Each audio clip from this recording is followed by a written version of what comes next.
அனைவருக்குமே வணக்கம். சற்று முன் கிடைத்திருக்கக்கூடிய ஒரு மிக மிக ஒரு செய்தியாக தான் பார்த்தீங்கன்னா, இப்போ காலையிலே வெளியே இருக்கு. ஸோ இப்போ ஒரு வார காலங்களாகவே பார்த்தீங்கன்னா, திமுகல ஒரு மிகப்பெரிய பிரச்சனைகள் போயிட்டு இருக்கு இல்லையா? ஸோ இந்த அண்ணாமலை பல்கலைக்கழகத்தில நடந்த பாலியல் விவகாரத்தால இப்போ திமுகவுடைய ஆட்சிக்கு ஒரு மிகப்பெரிய பேரிடியாக தான் விழுந்திருக்கு. ஸோ அதனால பார்த்தீங்கன்னா, இப்போ வந்திருக்கக்கூடிய செய்தியால பார்த்தீங்கன்னா, திமுகவுடைய ஆட்சி ஒரு 48 மணி நேரத்தில ஆட்சி கலைக்கப்படும் அப்படின்ற மாரி தான் இப்ப பரபரப்பாக சென்னையில் பேசப்பட்டு வரும் நிலையில, திமுகவுடைய அரசுக்கு மக்கள் அனைவருமே போராட்டத்தில் இறங்கக்கூடிய நிலையில் தான், இப்போ திமுகவை சேர்ந்த பிரமுகர்களே இந்த விஷயத்துல சிக்கிய சம்பவத்தினால ஒரு மிகப்பெரிய இடியாக தான் திமுகவுடைய தலைமையத்துக்கு விழுந்திருக்கு. ஸோ இதனால் திமுகவுடைய ஆட்சி பார்த்தீங்கன்னா, கூடியவர்கள் கலைக்கப்படும் அப்படின்ற மாதிரி தான் ஆளுநருக்கே பார்த்தீங்கன்னா எழுதியிருக்கக்கூடிய கடிதத்தால் ஆளுநர் ஆர்.என். ரவி அவர்கள் செய்த சம்பவம்.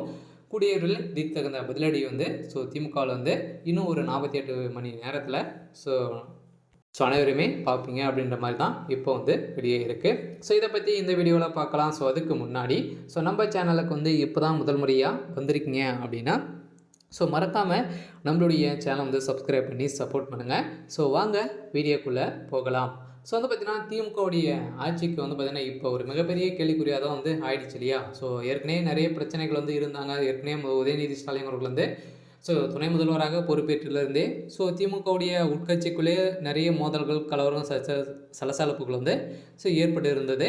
இதை தொடர்ந்து பார்த்தீங்கன்னா, இப்போ திமுக சேர்ந்த பிரமுகரே பார்த்தீங்கன்னா, இந்த பாலியல் விவகாரத்தில் சிக்கிய சம்பவத்தினால இதில் திமுக சேர்ந்த அமைச்சர்களுக்கெல்லாம் தொடர்பு இருக்குது. அவங்க பேசிய ஆடியோவெல்லாம் வெளியிட்டிருக்கக்கூடிய சம்பவத்தினால தான் இப்போ திமுகவுடைய ஆட்சிக்கு ஒரு மிகப்பெரிய இடியாக இழைக்கக்கூடிய நிலையில் இப்போ அமைச்சர் சுப்பிரமணியன் அவர்கள் கைது செய்யப்பட்ட நிலையில் அவர் கொடுத்த வாக்குமூலத்தில் இதை தொடர்ந்து திமுக சேர்ந்த அமைச்சர்கள் 6 அமைச்சர்களுக்கு இது தொடர்பு இருக்குது அப்படின்ற மாதிரி கொடுத்துருக்கக்கூடிய வாக்குமூலத்தால் இப்போ திமுகவுடைய ஆட்சிக்கு ஒரு மிகப்பெரிய இடியாக தான் விழுந்திருக்கு. அதனால் திமுக சேர்ந்த அமைச்சர்கள் கைது செய்யப்படுவாங்களா அப்படின்றது தான் கேள்விக்குறியாக இருந்தாலும் திமுகவில் இப்போ வசமாக பெரும் சிக்கலில் தான் சிக்கிக்கொண்ட நிலையில் இன்னும் ஒரு 24 மணி நேரத்தில் திமுகவுடைய ஆட்சி கலைக்கிறதுக்கான அனைத்து ஏற்பாடுகளும் டெல்லியில் நடந்துகிட்டு இருக்குது. அதனால் ஏற்கனவே ஆளுநர் ஆர்.என். ரவி அவர்கள் திமுகவுடைய ஆட்சி கலைக்கணும் அப்படின்ற மாதிரி தான் அவர் ஆளுநராக இருக்கும்போது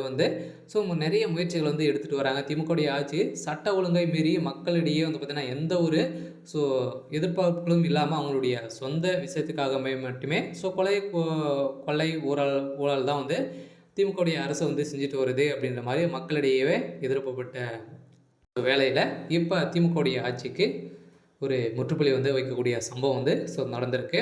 இருந்தாலும் என்ன நடக்க போகுது அப்படின்றத வெயிட் பண்ணி பார்க்கலாம். இது மாதிரி செய்திகளை தெரிஞ்சுக்கணும் அப்படின்னா மறக்காமல் நம்மளுடைய சேனலை சப்ஸ்கிரைப் பண்ணி சப்போர்ட் பண்ணுங்கள். தேங்க்யூ.